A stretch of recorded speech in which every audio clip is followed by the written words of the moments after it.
It is April 6th, 1968. I am 13 years old. It is the day of my Bat Mitzvah.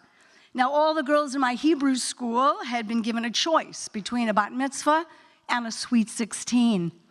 And I was the only idiot in my class who chose 3 years of extra preparation, weekly meetings with the rabbi and the cantor, and extra Sunday school over a party with hats and presents. So here I am, I'm standing on the pulpit, and it's my big day. My family's in the front row. I'm standing at the rabbi's podium, and the cantor, my teacher, is at his podium on the other side. The sun is shining through. It shines over the Torah like a golden spotlight. And I feel a sense that this is exactly where I am meant to be and what I am meant to be doing in this world. So I push aside the speech that the rabbi has written for every single bar and bat mitzvah kid, which begins with the words, "I'd like to thank the rabbi." And I begin to speak extemporaneously. This is a true story. I know clergy likes to make up stories, but this one is true. Ladies and gentlemen, I say I'd like to tell you that this is not the end of my Jewish journey. In fact, I plan to become a rabbi.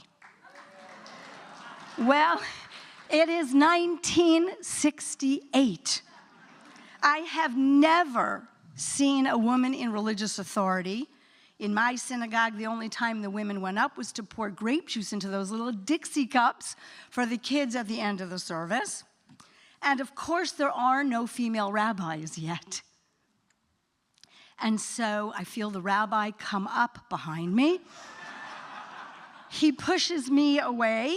He grabs the microphone. And he says, "Ladies and gentlemen, what she means is she wants to marry a rabbi."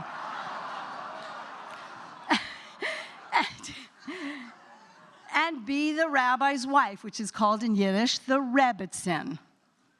Well, now I'm mad. I'm 13 and I have that righteous indignation that only a 13-year-old can have.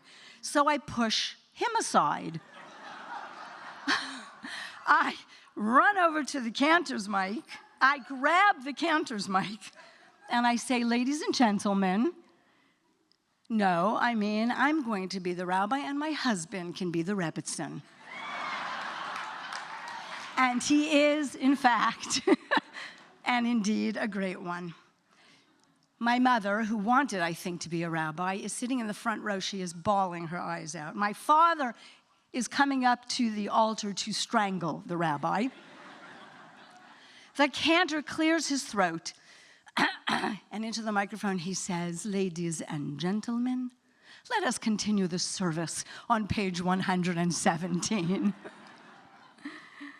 And that is what got me to seminary. That experience would be the beginning of a lifetime of not only explaining and justifying and figuring out what it means to worship and lead, not in spite of my gender, but with my gender. I didn't know then what it would mean to break the stained glass ceiling. I was only 13. I wanted simply to be a rabbi. My intention was highly personal, totally individual. I didn't realize then that women becoming rabbis would shake the very foundations of Judaism, question every assumption of Jewish life that was based on patriarchal power, and even challenge what it meant to be a Jew altogether. No longer could a photo of a man in side curls and a beard be the universal meme for Jew or rabbi.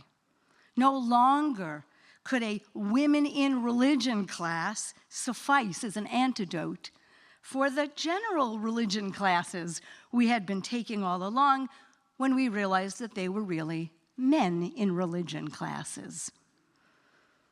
And when my male colleagues are never called man rabbis, they're just called rabbis.